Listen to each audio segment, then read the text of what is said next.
आज हम आपको गुरुग्राम लोकसभा सीट पर वो चीज दिखाएंगे जिसका इंतजार था 2024 के चुनाव को लेकर के, और एक ऐसी शख्सियत से आपको मिलाएंगे जो पूरे चुनाव का खुलासा करेंगे। राव इंद्रजीत सिंह जो भाजपा के प्रत्याशी है, कैसा उनका चुनाव रहा और जो लोगों का इंतजार था आखिर राव चुनाव में कहां खड़े हैं, और इसका खुलासा उन्हीं के जुबानी सुनेंगे। उनका नाम है मनीष मित्तल, जो लगातार तीसरा चुनाव राव इंद्रजीत सिंह का संभाल रहे हैं गुरुग्राम लोकसभा सीट से, और भाजपा ने उनको बकायदा गुरुग्राम लोकसभा सीट से संयोजक बनाया है। पूरा चुनाव इलेक्शन राव का उन्होंने देखा, कहे पूरा तमाम चुनाव मनीष मित्तल के हाथ में था, कैसे प्रचार करवाना है, किस तरीके से मीडिया को देखना है, तमाम चीजें इन्हीं के हाथ में थी। और कहां क्या कमियां रही है, क्या कुछ रहा है, सीधा इन्हीं की जुबानी सुनेंगे।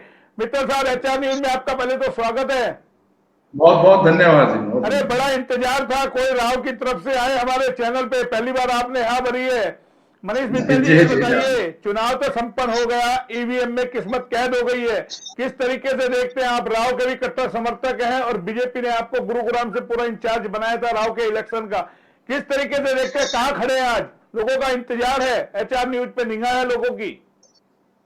मोहनलाल जी, सबसे पहले तो मैं सभी एचआर न्यूज के दर्शकों का धन्यवाद करना चाहता हूं, और जिन्होंने पूरे चुनाव के अंदर जिस तरह से ग्राउंड लेवल पे जा जाकर किस तरह से अपना काम किया है, इस कड़कती धूप के अंदर ये हर जगह पे एचआर न्यूज पहुंचा है और ग्राउंड रिपोर्ट्स उन्होंने तैयार की है। तो मैं सबसे पहले तो एचआर न्यूज का आपको और आपकी पूरी टीम को दिल से धन्यवाद करना चाहता हूं।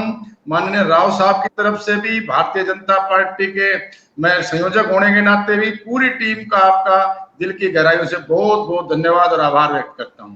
और जिस तरह से चुनाव का जो इस बार हमारा छठे चरण का चुनाव था, तो इसके अंदर लंबा समय था और हमारे कांग्रेस के पार्टी के पास कोई कैंडिडेट लास्ट टाइम तक नहीं मिल पाया, लोकल कैंडिडेट नहीं मिल पाया। तो बाद में जब लोकल कैंडिडेट नहीं मिला तो इन्होंने एक राज बब्बर जी उनको यहाँ पे उतारा। तो उनको पता था कि भाई चुनाव हम कहीं भी नहीं है, परंतु एक हार का मुंह लोकल नेताओं को नहीं देखना पड़े, तो उन्होंने एक भारी कैंडिडेट को, राज बब्बर को, हमारे यहाँ कांग्रेस ने उतारा। और वहां पर केवल पूरे चुनाव के अंदर जो मैंने महसूस किया, तो एक केवल राज बब्बर जी का एक सेल्फी मैन की भूमिका ही मेरे ख्याल से रही। और पूरा चुनाव आपने देखा है ग्राउंड लेवल पर भी, इस बार चुनाव में जिस तरह से नरेंद्र मोदी जी पे लोगों ने विश्वास जताया, किस तरह विकास का जो काम किया, जो पिछले 10 सालों में भारतीय जनता पार्टी ने, खासकर राव साहब ने, क्योंकि राव साहब का कद पूरे हरियाणा की राजनीति नहीं देश के अंदर एक अपना कद है, उसकी वजह से चाहे आप विकास के बड़ी बड़ी परियोजना जो कभी कोई सोच नहीं सकता था, वो राव साहब ने यहाँ पे ला कर दी। किसी भी लेवल पे लड़ना पड़ा, संघर्ष करके भी हमको लाना पड़ा, चाहे हम मनेठी की एम्स की बात करें, चाहे मेट्रो का 5445 करोड़ का प्रोजेक्ट की हम बात करें, चाहे हमने द्वारका एक्सप्रेस हाईवे 9900 करोड़ का रोड बनवाने का काम किया हो, चाहे रिवाड़ी नान का काम किया हो, चाहे 152 डी में राव साहब ने धर्मवीर जी के सामने के सहयोग करके ये रोड बनाने का काम किया। तो आप पहली बार इतने कम समय में इतने बड़े बड़े प्रोजेक्ट लाना कोई छोटी बात नहीं है। तो इस कारण भी हमारा ये चुनाव विकास के नाम पे भी चुनाव है। विकास के नाम पे आपने चुनाव लड़ा, बिल्कुल आपकी बात ठीक है। आपने कांग्रेस प्रत्याशी की बात की, कैप्टन अजय सिंह यादव की टिकट कट गई, निराशा भी हुई, लेकिन फिल्म नेता अभिनेता राज बब्बर को मैदान में उतारा।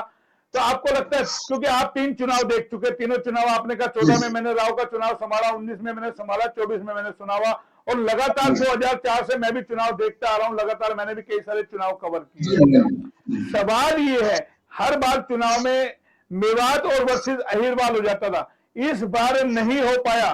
क्या मानते हैं, वजह क्या? नॉन अहिर मैदान में उतर गया, इसकी वजह से नहीं हो पाया, या फिर आपको जिस तरीके से इस बार राव को बड़ी सारी चुनौतियां रही है? क्योंकि आपके जब राव साहब चुनाव लड़ रहे थे, बेटी आरती राव ने पूरा चुनाव प्रचार की कमान संभाली, कार्यकर्ताओं ने संभाली, लेकिन बीजेपी के कई लीडर सामने नहीं आए, कई बड़ा नेता, कई बड़ा चेहरा, बड़ा स्टार प्रचारक सामने नहीं आया। किस तरीके से इसको देखते हैं? तो राव साहब खुद ही स्टार प्रचारक हैं और हमारी चुनाव से पहले हमने नरेंद्र भाई मोदी जी की 2 बड़ी रैलियां हमने यहाँ पर कराई गुड़गांव। ये भी एक बहुत बड़ा सौभाग्य है कि माननीय नरेंद्र मोदी जी राव साहब को चाहते हैं। उन्होंने 2 रैलियां, एक एम्स के शिलान्यास में मनेठी माजरा के अंदर, दूसरा द्वारका एक्सप्रेस हाईवे का हमारे उद्घाटन में। तो इस तरह की इतने करोड़ों रुपए का जो सौगात दी, 2 बड़ी रैलियां हो चुकी थी। और नरेंद्र भाई मोदी पूरे विश्व के ही नेता है और उनके कोई नेता राव साहब खुद में एक बहुत बड़े नेता है, पूरे हरियाणा के सबसे सीनियर हैं।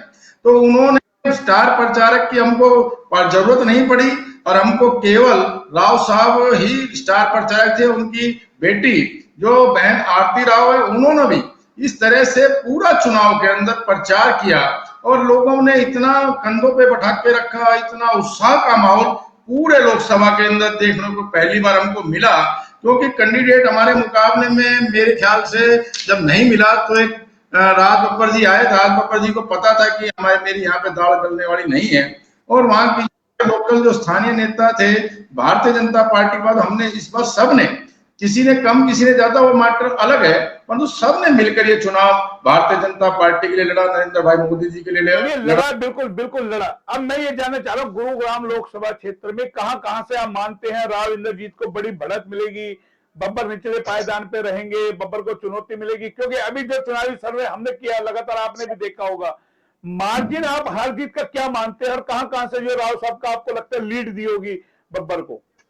देखो, वैसे तो ईवीएम में बंद है, परंतु जहां तक हमको फीडबैक आ रहा है तो हमारी जीत 3 लाख से ऊपर की जीत रहने वाली है। पिछली बार 2019 के अंदर मैंने चुनाव देखा, उसके अंदर लगभग हम बादशाहपुर के अंदर 1,44,000 वोटों से जीते थे।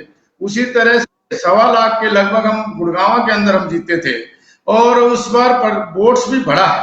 4,98,000 वोट बादशाहपुर के अंदर है, 4.5 लाख के वोट लगभग गुड़गांव के अंदर है, तो 9.5 लाख वोट हमारा ये बढ़ता है। उसके अंदर कहीं भी मेरे को पूरे चुनाव के अंदर कांग्रेस का बूथ नजर नहीं आया।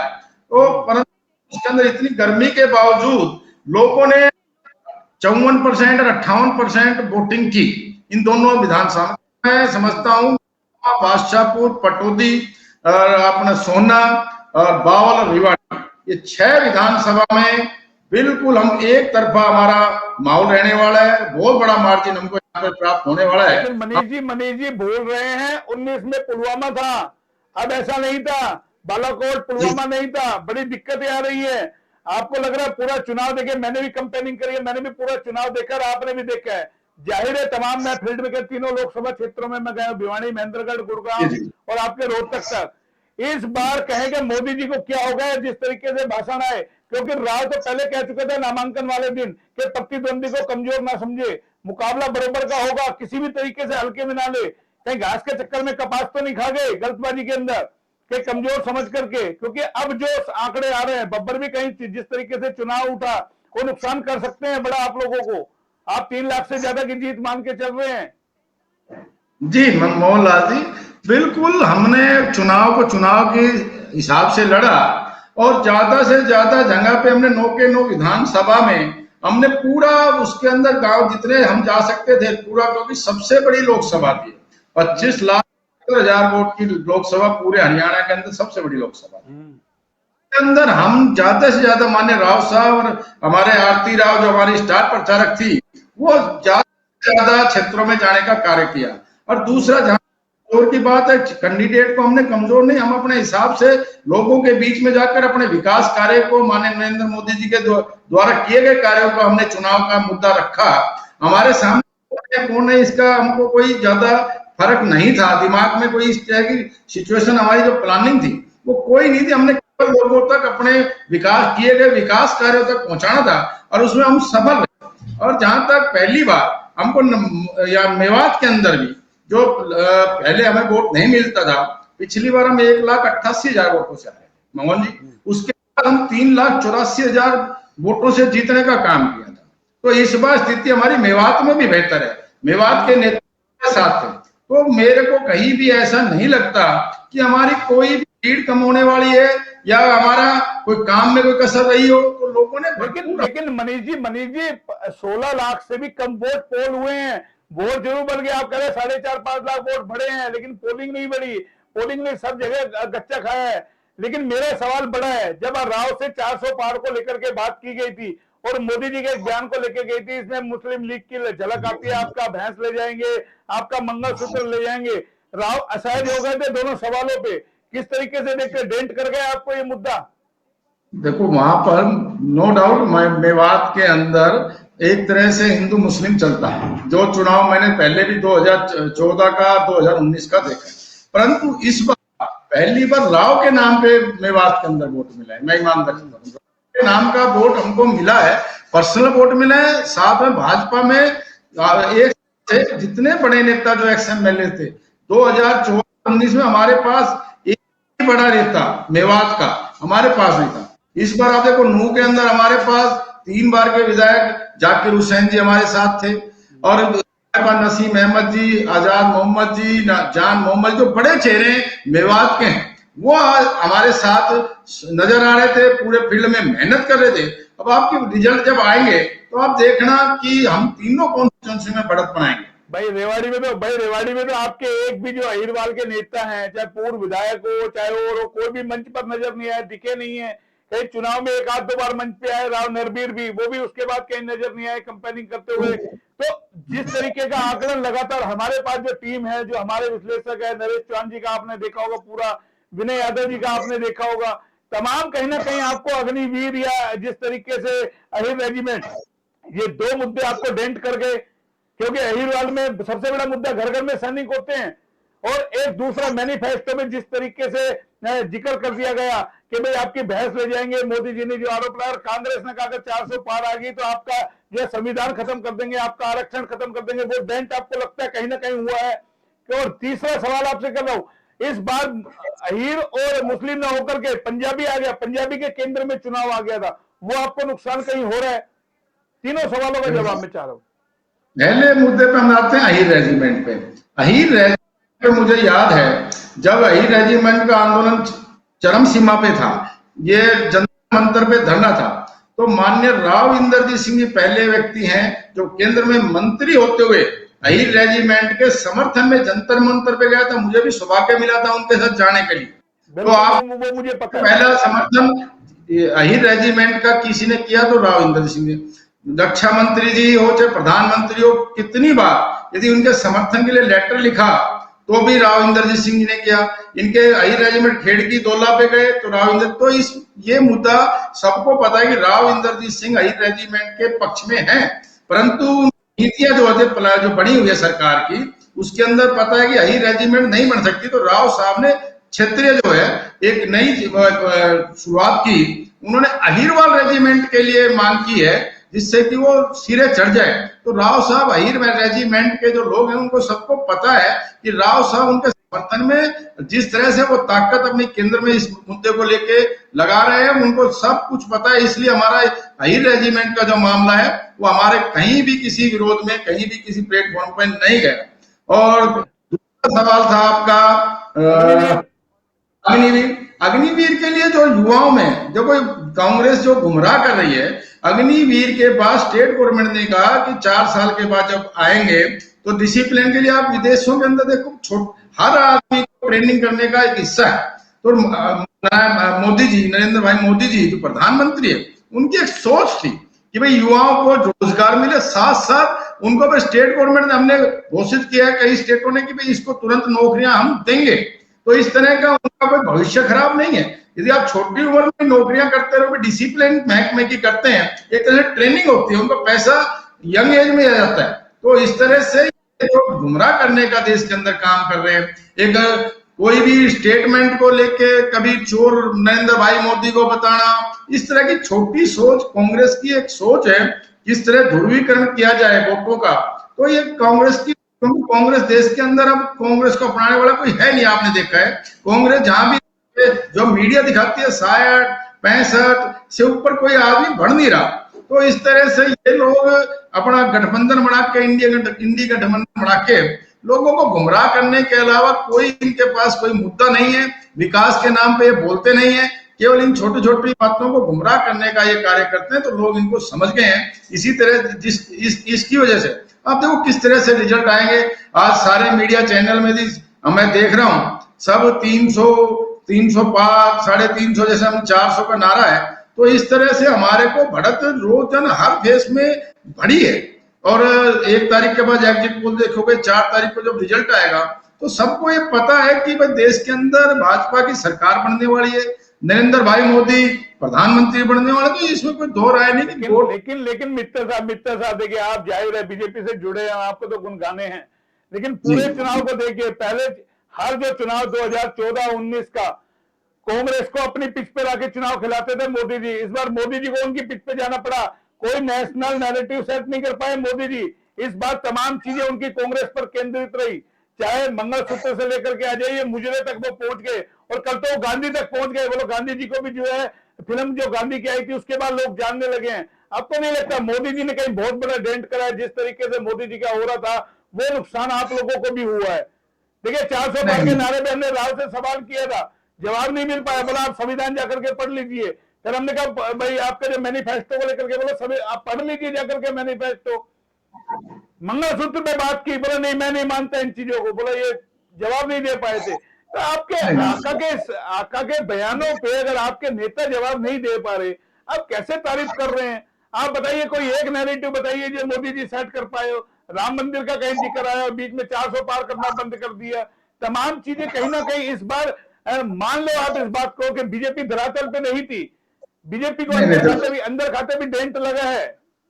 देखो, अंदर खाते हर पार्टियों में थोड़ा बहुत रहता है। कई बार पार्टी का कार्यकर्ता निष्क्रिय भी हो सकता है, कोई पर्सनल काम के लिए रोष में भी हो सकता है, किसी का टिकट का भी अपना रोड़ा हो सकता है। परंतु इस चुनाव के अंदर बहुत विकास के नाम पर देश के अंदर चुनाव लड़ा है। एक भी मुद्दा, जो धारा 370 का मामला था, लोग सब समझते हैं, पढ़ने के लोग हो गए। पहले वाली जमातें अब नहीं रही है मोहन जी। तो फिर भी बीजेपी में चुनाव नहीं लड़ा तो लोगों ने अरे 370 के बाद भी आप बताओ, घाटी में 3 सीटों में चुनाव नहीं लड़ा बीजेपी ने। आप कैसी बात कर रहे हो? हम पर बात कर रहे हैं, आप नेशनल पे ले गए। मैं बता रहा हूँ क्योंकि आपका मोदी का चश्मा नहीं हटता। सीधी सी बात है, हमारे को गुरुग्राम में चाहिए था कि गुरुग्राम में कितना डेंट है। बब्बर कहीं ना कहीं इस बार आपको नुकसान कर गए। आपको लग रहा है अंदर खाते ये बात, आप 3 लाख का मान रहे हैं। हरियाणा में गली मोहल्ले नापना पड़ गया। जिस तरीके का राव का चुनाव होता था, ऐसी जगह में राव को जाना पड़ा। खुद राव बार बार कह रहे थे कि हल्के में नहीं लेना, हल्के में नहीं लेना। आखिरी चुनाव है, राव का आखिरी चुनाव है। चुनाव के अंदर कोई भी आदमी कैंडिडेट को हल्के में नहीं लेता। जब चुनाव सामने हो जाता है तो अपनी मेहनत से चुनाव लड़ता है। तो हम जितने भी कार्यक्रम में राव साहब को जहां जहां गांव में, बड़े गांवों में या गांव में हमने पहुंचाने का, क्योंकि मेरा मैनेजमेंट का काम था, तो हमने ज्यादा से ज्यादा राव साहब को पब्लिक के अंदर जाया जाए, क्योंकि एरिया बहुत बड़ा था। उन्होंने कोशिश ज्यादा से ज्यादा जाने की कोशिश की है। और फिर भी क्योंकि राव साहब स्टार प्रचारक स्टेट के थे, उस समय जब भिवानी सीट है वो जिताने का काम करना था। उधर हमको रोहतक के अंदर कोसली जाने का काम था। जहां जहां डिमांड थी राव साहब की, वहां भी हमको जाना था और उसके साथ साथ अपना पूरा एरिया भी कवर करना था। तो हमने स्ट्रेटजी के हिसाब से काम किया। हम कैंडिडेट कौन सामने था, कौन नहीं था, हमारा बिल्कुल इसमें कोई मित्तल जी आपका मैनेजमेंट अच्छा था, मैंने देखा है। लेकिन सवाल बड़ा है, अभी आरती राव को राजनीति में स्थापित करना है। चुनौती है राव के सामने। और जो अहिरवाल के प्रतिद्वंदी कैप्टन अजय सिंह यादव 19 में कर चुके, कितनी बड़ी चुनौती मानते हैं? क्योंकि वो कह रहे मेरा आखिरी चुनाव है। तो राव साहब की उम्र 74 ईयर्स हो गई और आखिरी चुनाव उन्होंने निकला। परंतु 74 के बाद आदमी पूरी कॉन्स्टिट्यूंसी में जाना, किस तरह से संघर्ष करना, पब्लिक के बीच में रह के, और अपने कार्य जो घोषित किए थे उनको अमली पहनाने का जो काम किया, ये कोई छोटी बात नहीं है। और आप देखिए आरती राव बहन जी का जो है, इतने कार्यक्रम 9 की 9 विधानसभा में जाके, लोगों के बीच में जाके जिस तरह से सने मिला, आपने एक एक वीडियोग्राफी देखी है, एक एक आपने ग्राउंड लेवल पे देखा है किस तरह लोगों ने आरती राव जी का समर्थन किया है। मेवात के अंदर खास तौर पे, मेवात के गांव में इस तरह से मेला सा लग गया, एक एक जगह पे लग गया। देखिए भाषण देती है, लेकिन अभी मीडिया से बात करने में वो परिपक्वता नहीं है। मानिए साहब, अगर मीडिया के सामने खूब मीडिया के जवाब दिए हैं मोहन जी। अरे अरे जनाब, अरे तो जनाब, पूरे जो आदमी पब्लिक के बीच में जाके वोट मांगते हैं, तो वो पब्लिक के अंदर जो घोषणा करते हैं, बोलते हैं, वक्तव्य देते हैं, तो ये जैसे मीडिया का जहां भी होता है क्लिपिंग, उन्होंने कितनी बार मीडिया का सामना किया है। और मीडिया और राजनीति तो एक दूसरे के पहिए की तरह, गाड़ी की तरह चलेगी। अपनी बात रखने के लिए मीडिया से बढ़िया प्लेटफॉर्म हो नहीं सकता। चलिए, हम 4 तारीख को भी उम्मीद करेंगे, आपको जोड़ेंगे, तो जिस दिन परिणाम आएगा, जाहिर है परिणाम आप मान रहे हैं कि 3 लाख से ज्यादा हमारी जीत हो रही है, लेकिन जी। फिर भी आपको लगता है कहीं चुनौती है बब्बर, क्योंकि उसके साथ पूरी टीम लगी हुई थी। कांग्रेस का एक नई चीज थी, रिपोर्ट कार्ड तैयार होना था, लेकिन बीजेपी में ऐसा नहीं था, क्योंकि यहाँ पर विधायक नहीं था आपका। कांग्रेस में विधायक था, उनको अपना रिपोर्ट कार्ड तैयार करना था। कैप्टन अजीत सिंह यादव, नाराजगी दूर हुई, तमाम चीजें हुई, लेकिन राव के साथ ये कमियां एक एक लोगों को खली है कि यहाँ के स्थानीय नेताओं का सपोर्ट नहीं मिला, जो मिलता है हर बार। 2019 में, 14 में जो मिला। मोहनलाल जी, पिछली बार की हम रिवाड़ी की बात करें, आप कैप्टन अजय यादव, तो पिछली बार रिवाड़ी के अंदर कैप्टन साहब को केवल 21.53% वोट मिला था कुल, तो 34,000 के लगभग वोट मिला था, और राव को 1,19,000 वोट मिला था, जबकि कैप्टन सामने थे। और कैप्टन साहब सीनियर नेता कांग्रेस के माने जाते हैं, तो 5 बार एमएलए रहे हैं, परंतु जहां तक राव का मतलब, राव के सामने कैप्टन साहब का कद अभी भी नहीं बढ़ पाई। वो आपकी बात ठीक है, लेकिन मैंने कहा पुलवामा बड़ा इशू था पिछली बार, इस बार पुलवामा नहीं था, बालाकोट नहीं था, एयर स्ट्राइक नहीं था, वो चीजें कहीं ना कहीं हैं। हमने देश के लिए काम, अहीर वर्सेस मेव नहीं है इस बार, अहीर वर्सेस नो नहीं रहे। देखिए, हमने विश्लेषण किया था नरेश चौहान का, वो कह रहे थे 1977 का इतिहास ना दोहरा दे। देखो, वो अपनी उनकी राय हो सकती है चौहान साहब की, परंतु मैं ईमानदारी से बताता हूं, मैंने पूरा चुनाव, तीनों चुनाव देखे हैं, हर चुनाव में मुद्दे अलग अलग होते हैं। इस बार चुनाव के अंदर, देश के अंदर सबको पता है कि सबसे लोकप्रिय नेता नरेंद्र भाई मोदी जी के नाम पे हमने चुनाव लड़ा, हमने राव इंद्रजीत सिंह जी के नाम पे चुनाव लड़ा। और राव साहब एक शख्सियत है, ये सब जानते हैं। और हमने जो विकास कार्य किए थे, मैंने बार बार कहा, हमने इस बार जो लोगों ने वोट दिया है, वो विकास के ऊपर वोट दिया है, और अपने भविष्य को, कोई ईमानदार नेता है, ईमानदारी पे भाई इस पे कोई दाग नहीं लग सकता, उस हिसाब से लोगों ने कहा भाई इससे बड़ा नेता हो नहीं सकता। और कांग्रेस के बाद वो नेता नहीं था लोकल। आप देखिए, ईमानदारी के तो हम भी कहे हैं भैया, ये तो हम भी आवाज उठाते हैं। देखिए, मैं खुद बार बार इस बात को मानता हूं कि अहिरवाल के कद्दावर नेता है, नांगल चौधरी से लेकर ढूंढा हेड़ा तक बड़ा कद है, लेकिन आप ही की भाजपा यूज करती रही है, कभी सुधा को ला करके, कभी भूपेंद्र को ला करके, हर बार अलग अलग तरीके से। एमसीसी लिए लेट हुआ, आप ये भी मत भूलिए, घेराबंदी समय समय पर करती रही है बीजेपी, अपनी जरूरत के हिसाब से कोसली भेजती है, और वैसे तो बड़े नेता नहीं आते। अरे जब कोसली में प्रोग्राम रखा तो रेवाड़ी में भी रख देते गडकरी का एक प्रोग्राम, क्या दिक्कत थी, कोई नाराजगी थोड़ा नहीं थी। हमने देखो, नरेंद्र भाई मोदी जी सबसे बड़े नेता देश के अंदर है, और नरेंद्र भाई मोदी जी की 2 बड़ी रैलियां हमारे पास हो गई थी। तो स्टेट नेतृत्व तय करता है कि कौन सी कॉन्स्टिट्यूंसी में किस नेता को जाना है। तो मेरे पास आए भाई, कोसली लोग में जरूरत है अरविंद शर्मा जी को, राव साहब का, गडकरी जी का कार्यक्रम बना। उसी तरह से हमारा भिवानी महेंद्रगढ़ में राव साहब को जाना था, मीटिंगें करनी थी कार्यकर्ताओं की, वर्चुअली बैठके की, और बैठके तो हमारा पूरा कार्यकर्ता जो, क्योंकि राव साहब का एक अपना भी कार्यकर्ता है, भाजपा में है, परंतु उनका जैसे भाजपा के आरएसएस हमारा परिवार है, इस तरह राव साहब के समर्थक हर एक गांव में, प्रत्येक गांव के अंदर हैं, तो उनकी भी राव जरूरत होती है। तो मैं वही तो आपसे पूछ रहा हूँ, राव अकेले चुनाव लड़े अपने समर्थकों के दम पे, अपने समर्थकों ने चुनाव संभाला, जो भाजपा के चुनाव में मिलता वो नहीं मिला। चलिए, हमारे कार्यकर्ता, जो राव का कार्यकर्ता है, जो 2014 के अंदर ज्वाइन किया था, साथ साथ हर गांव में, जरूरी नहीं है वो भारतीय जनता पार्टी का एक्टिव कार्यकर्ता है, वो राव साहब समर्थक है।